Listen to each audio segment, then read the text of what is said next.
ജീവാംശമായി ഭാഗം 12. Exam result വന്ന ദിവസം ആദിഷിൻ്റെ ജീവിതത്തിലെ ഏറ്റവും വലിയ വഴിത്തിരിവായിരുന്നു. കേരളത്തിലെ യൂണിവേഴ്സിറ്റിയുടെ റാങ്ക് ലിസ്റ്റിൽ ഒന്നാമത്തെ പേര് ആദിഷ് വാസുദേവൻ എന്നായപ്പോൾ അത് പരാജയങ്ങളിൽ നിന്ന് ഉയർത്തെഴുന്നേറ്റ ഒരു പോരാളിയുടെ വിജയമായിരുന്നു. സംസ്ഥാനത്ത് ടോപ്പറായി അവൻ മാറിയ വാർത്ത കാട്ടുതീ പോലെ പടർന്നു. ക്യാമ്പസുകളിൽ ആദിഷ് വീണ്ടും എല്ലാവർക്കും ഒരു വിസ്മയമായി മാറി. അവൻ്റെ പ്രണയം കോളേജിൽ അല്പം വൈറലായിരുന്നു. പ്രണയനൈരാശ്യത്തിൽ തകർന്നു പോകുമെന്ന് കരുതിയവർക്ക് മുന്നിൽ ആ വേദനയെ പഠനത്തിലുള്ള ഇന്ധനമാക്കി മാറ്റിയ ആദിഷിനെ പ്രൊഫസർമാർ മാതൃകയായി ഉയർത്തിക്കാട്ടി. കോളേജിൽ സംഘടിപ്പിച്ച പ്രൗഢഗംഭീരമായ അനുമോദന ചടങ്ങിൽ പ്രിൻസിപ്പൽ ആദിയെ പൊന്നാട അണിയിക്കുമ്പോൾ ഓഡിറ്റോറിയം കരഘോഷങ്ങളാൽ പ്രകമ്പനം കൊണ്ടു. സുമേഷും ഗോകുലും സ്റ്റേജിന് താഴെ നിന്ന് ആവേശത്തോടെ കോവി വിളിച്ചു. പ്രിയയും രാഹുലും ചടങ്ങ് കാണാനെത്തിയിരുന്നു. അവർക്കും ആദിയുടെ വിജയത്തിൽ ചാരിതാർത്ഥ്യമുണ്ടായിരുന്നു. ഈ വിജയം ഞാൻ എൻ്റെ സുഹൃത്തുക്കൾക്കും ഗുരുനാഥന്മാർക്കും സമർപ്പിക്കുന്നു എന്ന് കുറഞ്ഞ വാക്കുകൾ കൊണ്ട് തൻ്റെ പ്രസംഗം ചുരുക്കുമ്പോഴും ആദിയുടെ കണ്ണുകൾ മുൻനിരയിലെ ആ ഒഴിഞ്ഞ കസേരയിലായിരുന്നു. അവിടെ ഇരിക്കേണ്ടിയിരുന്ന ആളിപ്പോൾ എവിടെയാണെന്ന് പോലും അവൻ അറിയില്ലായിരുന്നു. ആ നിമിഷത്തിലും ജാൻവിയെ ഓർത്തുപോയി. എത്ര വേണ്ടെന്ന് വെച്ചാലും അവളോടുള്ള പ്രണയം അവൻ്റെ ഉള്ളിൽ ഒളിമങ്ങാതെ നിന്നിരുന്നു. അവൻ അന്ന് തന്നെ നാട്ടിലേക്ക് തിരിച്ചു. പ്രിയയും രാഹുലും അവൻ്റെ സ്വർഗലയ ടീമും അവനെ സന്തോഷത്തോടെ യാത്രയാക്കി. നാട്ടിലെത്തിയപ്പോഴേക്കും ആദ്യയെ കാത്തിരുന്നത് വലിയ സ്വീകരണങ്ങളായിരുന്നു. കേരള സാംസ്കാരിക വകുപ്പിൻ്റെ ആഭിമുഖ്യത്തിൽ ജില്ലാ കേന്ദ്രത്തിൽ വെച്ച് നടന്ന ചടങ്ങിൽ പ്രമുഖ വ്യക്തികൾ പങ്കെടുത്തു. ആദിയുടെ അച്ഛൻ വാസുദേവൻ അന്തസ്സോടെ വേദിയിലിരുന്നു. തൻ്റെ മകൻ്റെ വിജയത്തെ സ്വന്തം ബിസിനസ് സാമ്രാജ്യത്തിൻ്റെ വളർച്ചയ്ക്കുള്ള ഒരു ചവിട്ടുപടിയായാണ് അയാൾ കണ്ടത്. മാളവികയാവട്ടെ വാസുദേവൻ്റെ വാക്കുകൾ ഉൾക്കൊണ്ട് ആദിയുടെ ഭാവി വധു എന്ന നിലയിൽ ചടങ്ങുകളിൽ സജീവമായി ഇടപെട്ടു. പത്രക്കാർക്കും ചാനലുകൾക്കും നൽകിയ അഭിമുഖങ്ങളിൽ അവൾ ആദിയുമായുള്ള ബന്ധത്തെക്കുറിച്ച് സൂചനകൾ നൽകിക്കൊണ്ടിരുന്നു. പക്ഷേ ആദി ഇതെല്ലാം നഖശികാന്തം എതിർത്തു. മീഡിയയ്ക്ക് മുൻപിൽ നാണം കെട്ടപ്പോൾ അത് വീണ്ടും മാളവികയിൽ ദേഷ്യം ഉടലെടുക്കാൻ കാരണമായി. അവനോടവൾ അതിനെക്കുറിച്ച് ചടങ്ങ് കഴിഞ്ഞ ശേഷം ചോദിച്ചപ്പോൾ അവൻ പൊട്ടിത്തെറിച്ചു. നീ ജാൻവി ഒഴിഞ്ഞുപോയ പോസ്റ്റിൽ ഗോളടിക്കാൻ നോക്കണ്ട. ഞാൻ ഈ ജന്മം ബ്രഹ്മചാരി ആയാലും നിന്നെ ഞാൻ കൂടെ കൂട്ടില്ല. അത് സ്വപ്നം കാണേണ്ട, അത് നടക്കില്ല. അതും പറഞ്ഞവൻ വെട്ടിത്തിരിഞ്ഞ് അവിടെ നിന്നും പോയി. ജാൻവിക്ക് ഇനി അവനെ കാത്തിരുന്നിട്ട് കാര്യമില്ലെന്ന് മനസ്സിലായി. അവൾക്ക് തൻ്റെ ഈ അവസ്ഥയിൽ വല്ലാത്തൊരു ഇച്ഛാഭംഗം തോന്നി. ഇങ്ങനെയൊരു ഇഷ്ടം അവളിൽ കുത്തിനിറച്ച അവളുടെ അച്ഛനോടും വാസുദേവനോടും കലശമായ ദേഷ്യവും തോന്നാതിരുന്നില്ല. അവൻ്റെ വിജയം സോഷ്യൽ മീഡിയയിലൂടെ ജാൻവിയും അറിഞ്ഞിരുന്നു. അവൾക്ക് ആ ന്യൂസും അഭിമുഖവും വല്ലാത്തൊരു സന്തോഷം നൽകി. തന്നെ പിരിയേണ്ടി വന്നിട്ടും ഉന്നതമായ വിജയം നേടിയത് കണ്ടപ്പോൾ അവനിൽ വല്ലാത്തൊരു വാശിയായിരിക്കും തൻ്റെ വേർപാട് നൽകിയതെന്ന് അവൾക്കുറപ്പായി. അവൻ സംസാരിക്കുന്ന വീഡിയോ അവൾ കണ്ണിമ വെട്ടാതെ വീണ്ടും വീണ്ടും കണ്ടുകൊണ്ടിരുന്നു. അത് കണ്ടുകൊണ്ടിരിക്കുമ്പോൾ തൻ്റെ ഉള്ളിൽ പ്രണയം നിറഞ്ഞു കവിഞ്ഞൊഴുകുന്നത് അവൾ അറിഞ്ഞു. ഇനി ദൈവം സഹായിച്ചാൽ മാത്രമേ തങ്ങൾക്കൊന്നിക്കാൻ കഴിയൂ എന്നവൾക്ക് തോന്നി. അവനായിട്ട് തന്നെ തേടി വരില്ല. താനായിട്ട് നഷ്ടപ്പെടുത്തിയതുകൊണ്ട് അങ്ങോട്ട് പോയാലും സ്വീകരിക്കുമോ എന്നറിയില്ല. വാശിയുടെ കാര്യത്തിൽ ആദിഷ് വാസുദേവൻ അവൻ്റെ അച്ഛൻ വാസുദേവനേക്കാളും മുന്നിലാണെന്ന് അവൾക്ക് നന്നായി അറിയാം. അവൾ പഴയ ഓർമ്മകളിൽ മുഴുകി അങ്ങനെ ഇരുന്നു. അതവളുടെ ചൊടിയിൽ ചെറുപുഞ്ചിരി വിരിയിച്ചു. വിജയങ്ങൾക്ക് പിന്നാലെ ആദിയെ തേടി കരിയറിലെ വലിയൊരു അവസരം എത്തിച്ചേർന്നു.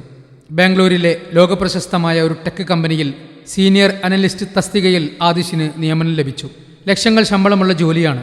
അവൻ്റെ ഇൻബോക്സിൽ മെയിൽ വന്നപ്പോൾ ആദി തന്നെ അത്ഭുതം കൊണ്ട് കണ്ണു ചുരുക്കി. വാസുദേവന് അതോടെ ആദിയെ പൂർണ്ണമായും തൻ്റെ നിയന്ത്രണത്തിലാക്കാൻ കഴിയില്ലെന്നുറപ്പായി.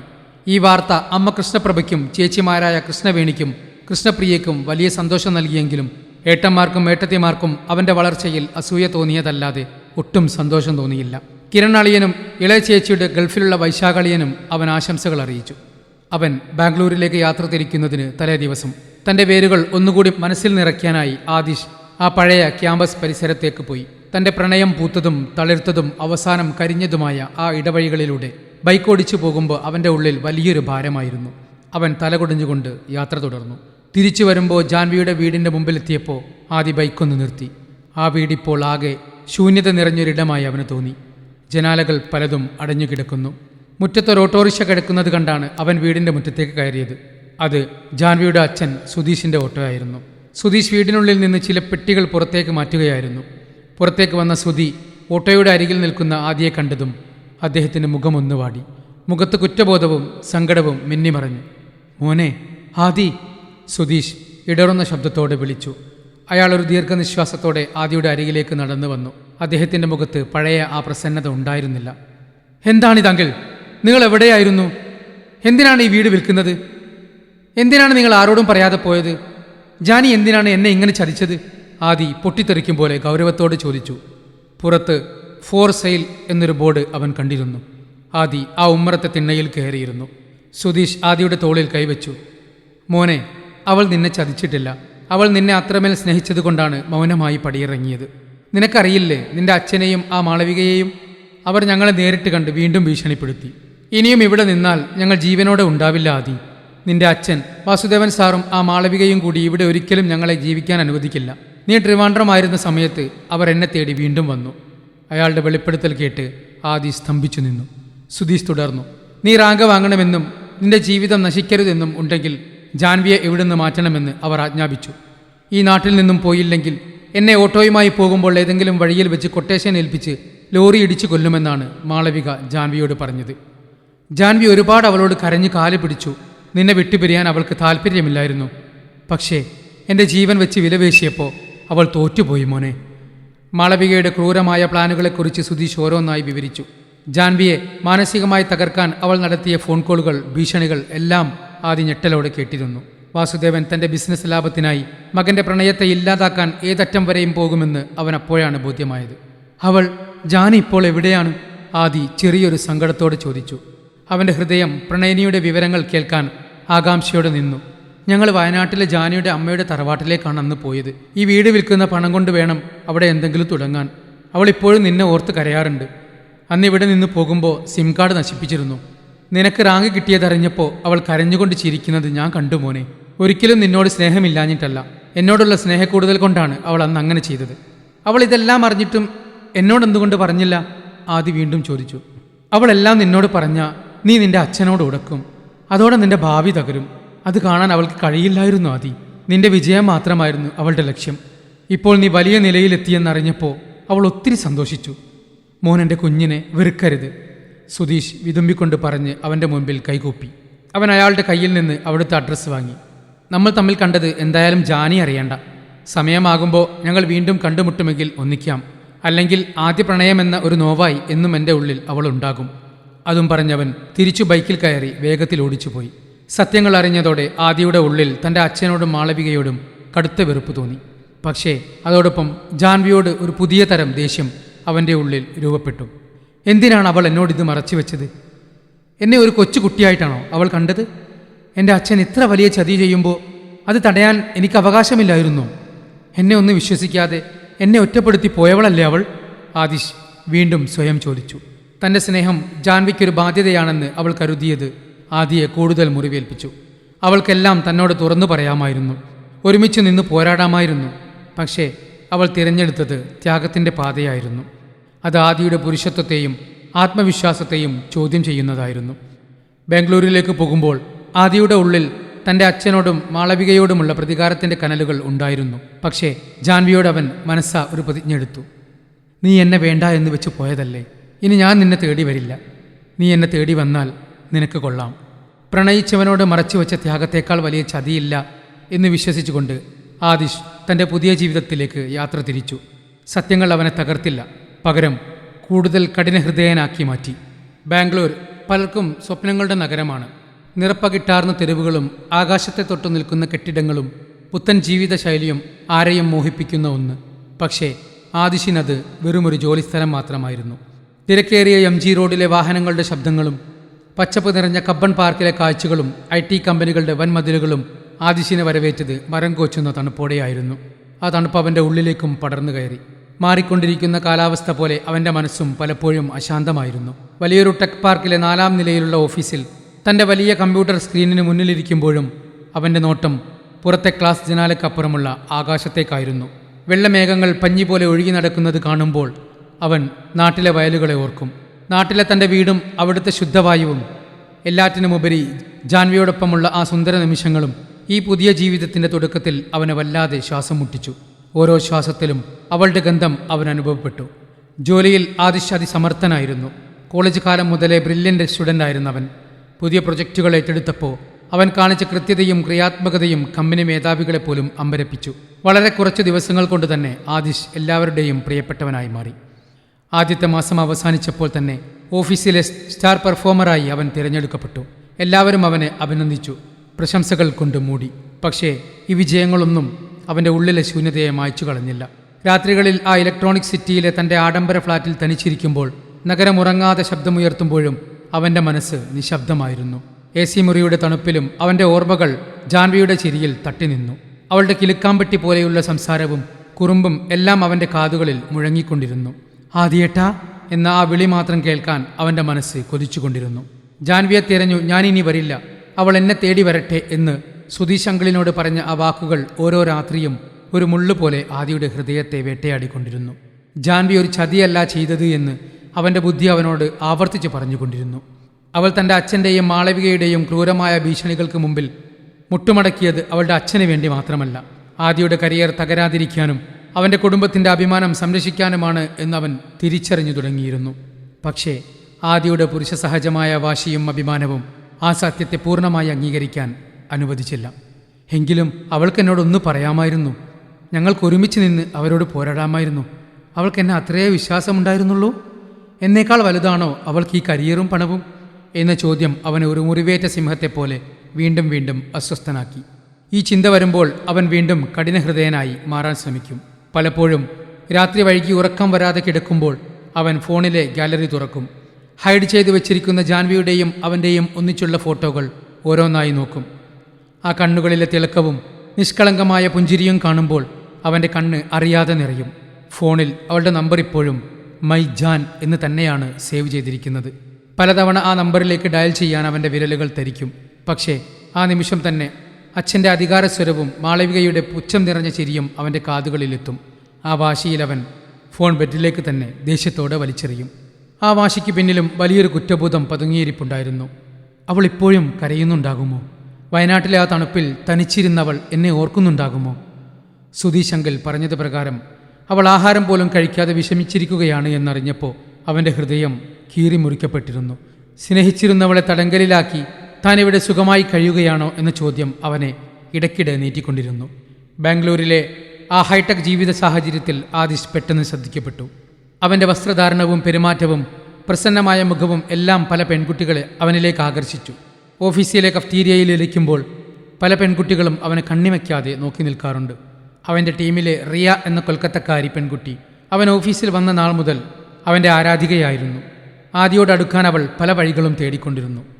ഓഫീസ് പാർട്ടികളിലും വീക്കെൻഡ് ഒത്തുചേരലുകളിലും റിയ ആദിയോടൊപ്പം സമയം ചിലവഴിക്കാൻ പരമാവധി ശ്രമിച്ചു. ആദിഷ്, നീ എന്തുകൊണ്ടാണ് ഇത്രയും സീരിയസ് ആയിരിക്കുന്നത്? You are too boring man. Life enjoy ചെയ്യാനുള്ളതാണ് എന്നവൾ ഇടയ്ക്കിടെ ചിരിച്ചുകൊണ്ട് പറയുമ്പോൾ ആദി ഒന്ന് പുഞ്ചിരിക്കുക മാത്രം ചെയ്യും. ആ ചിരിക്ക് പിന്നിലെ നൊമ്പരം അവൾക്കറിയില്ലല്ലോ. അവസാനം റിയ തൻ്റെ പ്രണയം തുറന്നു പറയാൻ തീരുമാനിച്ചു. വാലന്റൈൻസ് ഡേയുടെ അന്ന് ഓഫീസിൽ പ്രത്യേക പാർട്ടി ഉണ്ടായിരുന്നു. ചുവന്ന റോസാപ്പൂക്കളുടെ ഗന്ധം നിറഞ്ഞ ആ അന്തരീക്ഷത്തിൽ റിയ ഒരു ചുവന്ന റോസാപ്പൂവുമായി ആദിയുടെ അടുത്തേക്ക് വന്നു. എല്ലാവരും നോക്കി നിൽക്കെ അവൾ ആ പൂവ് അവന് നേരെ നീട്ടി. ആദി, എനിക്ക് നിന്നെ ഒരുപാട് ഇഷ്ടമാണ്. കുറേ നാളായി പറയണമെന്ന് കരുതുന്നു. നീ എപ്പോഴും എന്നോട് ഡിസ്റ്റൻസ് കീപ്പ് ചെയ്യുന്നത് കാണുമ്പോൾ എനിക്ക് വിഷമം തോന്നും. നമുക്ക് ഒരുമിച്ചൊരു ലൈഫ് പ്ലാൻ ചെയ്തൂടെ? റിയയുടെ വാക്കുകൾ കേട്ട് ആദി ഒരു നിമിഷം സ്തംഭിച്ചുപോയി. അന്ന് റിയ മാത്രമല്ല, സോഷ്യൽ മീഡിയ വഴി പല പഴയ സുഹൃത്തുക്കളും ആദിയുടെ പുതിയ സ്റ്റാറ്റസ് കണ്ട് പ്രണയാഭ്യർത്ഥനകൾ നടത്തിയിരുന്നു. പക്ഷേ ആദിയുടെ ഉള്ളിൽ ഇപ്പോഴും എപ്പോഴും ജാൻവി മാത്രമായിരുന്നു. മറ്റൊരു പെൺകുട്ടിയെക്കുറിച്ച് ഓർക്കുന്നത് പോലും പാപമാണെന്നവൻ വിശ്വസിച്ചു. അറിയാം, റിയലി സോറി റിയ. നീ എന്നോട് ക്ഷമിക്കണം. നിന്റെ സ്നേഹത്തെ ഞാൻ മാനിക്കുന്നു. പക്ഷേ എൻ്റെ ഉള്ളിൽ ഒരാളുണ്ട്. അവൾ എൻ്റെ പ്രാണനാണ്. ഞാനിപ്പോൾ അവളോട് പിണക്കത്തിലായിരിക്കാം. പക്ഷേ അവളെ എൻ്റെ ഹൃദയത്തിൽ നിന്നും മായ്ക്കാൻ എനിക്കൊരിക്കലും കഴിയില്ല. അത് അസാധ്യമാണ്. ആദിയുടെ വാക്കുകൾ ഉറച്ചതായിരുന്നു. റിയയുടെ കണ്ണുകൾ നിറഞ്ഞു. ആളുകളുടെ മുന്നിൽ വെച്ച് അവളുടെ പ്രണയം നിരസിക്കപ്പെട്ടെങ്കിലും ആദിയുടെ സ്നേഹത്തിൻ്റെ ആയം അവൾക്ക് ബോധ്യമായി. തന്നേക്കാൾ സുന്ദരിയായ, തന്നേക്കാൾ ഭാഗ്യമുള്ള ആ പെൺകുട്ടി ആരായിരിക്കുമെന്നവൾ അത്ഭുതപ്പെട്ടു. ആദിയുടെ വാക്കുകളിൽ സ്നേഹത്തോടൊപ്പം തന്നെ അടക്കാനാവാത്ത വേദനയും നിറഞ്ഞു നിന്നിരുന്നു. ആ കണ്ണുകൾ അവളെക്കുറിച്ച് പറയുമ്പോൾ പോലും തിളങ്ങുന്നുണ്ട്. അന്ന് രാത്രിയും ആദി ബാൽക്കണിയിൽ നിന്ന് ആകാശത്തേക്ക് നോക്കി. ബാംഗ്ലൂരിലെ തണുത്ത കാറ്റ് അവനെ തൊട്ട് കടന്നുപോയി. അവൻ പതുക്കെ മന്ത്രിച്ചു, ജാൻവി, നീ എവിടെയാണെങ്കിലും നീ എന്നെ സ്നേഹിക്കുന്നുണ്ടെന്ന് എനിക്കറിയാം. നമ്മുടെ ഈ അകലം എന്നെങ്കിലും അവസാനിക്കുമോ പെണ്ണെ? നീ എന്നെ തേടി വരുമെന്ന് ചിന്തിക്കുന്നത് മണ്ടത്തരമല്ലേ? ആകാശത്തെ നക്ഷത്രങ്ങൾ മിന്നിത്തിളങ്ങുമ്പോൾ അവൻ്റെ ഉള്ളിൽ പ്രണയത്തിൻ്റെ തീ കനലായി എരിഞ്ഞുകൊണ്ടിരുന്നു. വയനാട്ടിലെ ജൂബിലി കോളേജിൽ പതിവിലും വിപരീതമായി ഒരു ഉണർവ് അനുഭവപ്പെട്ടു. വിദ്യാർത്ഥികൾക്കായുള്ള ഇൻഡസ്ട്രിയൽ വിസിറ്റിൻ്റെയും സ്റ്റഡി ടൂറിൻ്റെയും ഒരുക്കത്തിലായിരുന്നു എല്ലാവരും. ഇത്തവണ ലക്ഷ്യം ബാംഗ്ലൂർ നഗരമാണ്. IT മേഖലയിലെ പ്രമുഖ കമ്പനികൾ സന്ദർശിച്ച് പുതിയ സാങ്കേതിക വിദ്യകൾ പരിചയപ്പെടുക എന്നതാണ് യാത്രയുടെ പ്രധാന ഉദ്ദേശം. പോസ്റ്റ് ഓഫീസായി തിരഞ്ഞെടുക്കപ്പെട്ടത് ബാംഗ്ലൂരിലെ ഏറ്റവും വലിയ ടെക് പാർക്കുകളിലൊന്നായ സൈബർ ഗ്ലോബ് IT പാർക്കായിരുന്നു.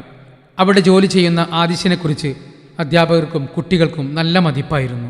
അവൻ സോഷ്യൽ മീഡിയയിൽ സ്റ്റാർ ആണല്ലോ. ആദിശ് അവിടെ ഉള്ളതുകൊണ്ടാണ് ആ കമ്പനിയിൽ പെർമിഷൻ ലഭിക്കാൻ അവർക്ക് എളുപ്പമായതും. എന്നാൽ ഈ വിവരങ്ങളൊന്നും ജാൻവി അറിഞ്ഞിരുന്നില്ല. അവൾ ആ ദിവസങ്ങളിൽ ഒന്നിലും ഉൾപ്പെടാതെ നിൽക്കുകയായിരുന്നു. ആദിശ് ബാംഗ്ലൂരിലേക്ക് പോയതിനു ശേഷം ജാൻവിയുടെ ചിരി പൂർണ്ണമായും മാഞ്ഞുപോയിരുന്നു. ക്ലാസ്സിലിരിക്കുമ്പോഴും IT ലാബിൽ വർക്ക് ചെയ്യുമ്പോഴും അവളുടെ മനസ്സിൽ ആ പഴയ സായാഹ്നങ്ങളും ആദിയേട്ടൻ്റെ പിണക്കവും മാത്രമായിരുന്നു. ടൂർ ലിസ്റ്റിൽ നിന്റെ പേര് ഞാൻ ചേർക്കട്ടെ ജാൻവി എന്ന് കൂട്ടുകാരി മീര ചോദിച്ചപ്പോൾ അവളൊന്നും മടിച്ചു.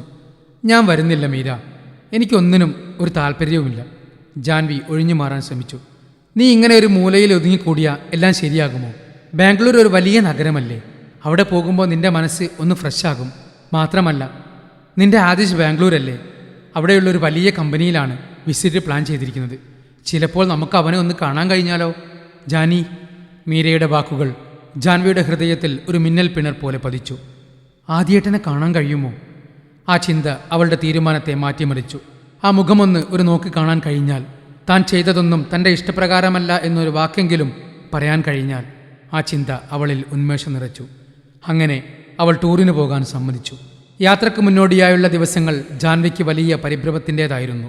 അവൾ തൻ്റെ ഡ്രസ്സുകൾക്കിടയിൽ നിന്നും ആദ്യേട്ടൻ ഇഷ്ടപ്പെട്ട ആ ഇളം നീല നിറത്തുള്ള ചുരിദാർ തിരഞ്ഞെടുത്തു വെച്ചു. അവൻ സമ്മാനിച്ച് ചെറിയൊരു കമ്മലണിഞ്ഞ് കണ്ണാടിക്ക് മുമ്പിൽ നിൽക്കുമ്പോൾ അവളുടെ കണ്ണുകൾ അറിയാതെ നിറഞ്ഞു.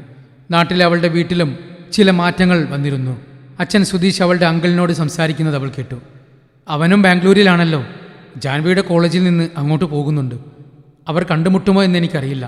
പക്ഷേ അവളുടെ അവസ്ഥ കണ്ടിട്ട് എനിക്ക് സഹിക്കാൻ വയ്യ. അച്ഛൻ്റെ വാക്കുകളിൽ കുറ്റബോധം നിയലിച്ചിരുന്നു. അളിയൻ സമാധാനപ്പെടും, അവൾ പോയി വരട്ടെ, കണ്ടില്ലേ നമുക്കവനെ തേടിപ്പോവാം. അങ്കിൾ പറയുന്നത് കൂടി കേട്ടപ്പോൾ ജാൻവിക്ക് ഉന്മേഷം കൂടി. കോളേജ് മുറ്റത്ത് ടൂർ ബസ് വന്നു നിൽക്കുമ്പോൾ വിദ്യാർത്ഥികളുടെ ആവേശം അണപൊട്ടി ഒഴുകുകയായിരുന്നു. ചെണ്ടമേളവും പാട്ടുനൃത്തവുമായി എല്ലാവരും ആഘോഷിച്ചു. എന്നാൽ ജാൻവി മാത്രം ബസ്സിൻ്റെ ഏറ്റവും പുറകിലെ വിൻഡോ സീറ്റിലിരുന്ന് പുറത്തേക്ക് നോക്കി. ബസ്സിൻ്റെ ഗ്ലാസ്സിൽ മഴത്തുള്ളികൾ പതിക്കുന്നുണ്ടായിരുന്നു.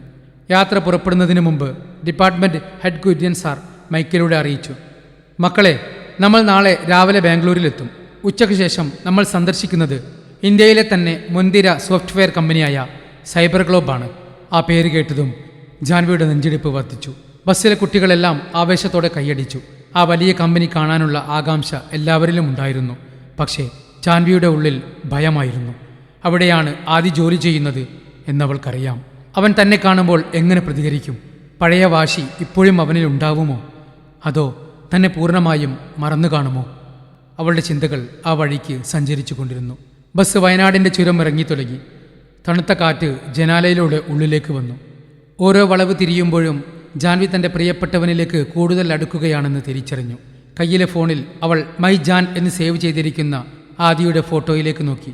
അവൻ്റെ ഗൗരവമുള്ള ആ മുഖം കാണുമ്പോൾ അവൾ പതുക്കെ മന്ത്രിച്ചു. ആദിയേട്ടാ, ഞാൻ നിങ്ങളുടെ അടുത്തേക്ക് വരികയാണ്, എന്നോട് ക്ഷമിക്കില്ലേ? രാത്രിയുടെ നിശബ്ദതയിൽ ബസ് മൈസൂർ റോഡിലൂടെ ബാംഗ്ലൂർ ലക്ഷ്യമാക്കി കുതിച്ചു. എല്ലാവരും ഉറക്കത്തിലേക്ക് വഴുതി വീണപ്പോഴും ജാൻവി മാത്രം ഉറങ്ങിയില്ല. നാളെ തൻ്റെ ജീവിതത്തിലെ ഏറ്റവും വലിയ പരീക്ഷയാവാമെന്ന് അവൾ ഭയപ്പെട്ടു. ബാംഗ്ലൂർ നഗരത്തിൻ്റെ മഞ്ഞിലേക്കും ആദിയുടെ ജീവിതത്തിലേക്കും അവൾ വീണ്ടും ചുവടുവെക്കാൻ പോവുകയാണ്. വിധി അവർക്കായി കരുതി വച്ചിരിക്കുന്നത് എന്താണെന്ന് ആർക്കും അറിയില്ലായിരുന്നു. അടുത്ത ഭാഗത്തിനു വേണ്ടി കാത്തിരിക്കുക. ഞങ്ങളുടെ കഥ ഇഷ്ടപ്പെടുന്നവർ സബ്സ്ക്രൈബ് ചെയ്ത് കൂടെ ചേരുക. തുടരും. നിങ്ങളുടെ അഭിപ്രായങ്ങളും നിർദ്ദേശങ്ങളും കമൻറ്റുകളായി രേഖപ്പെടുത്താൻ മറക്കരുത്. തുടരും.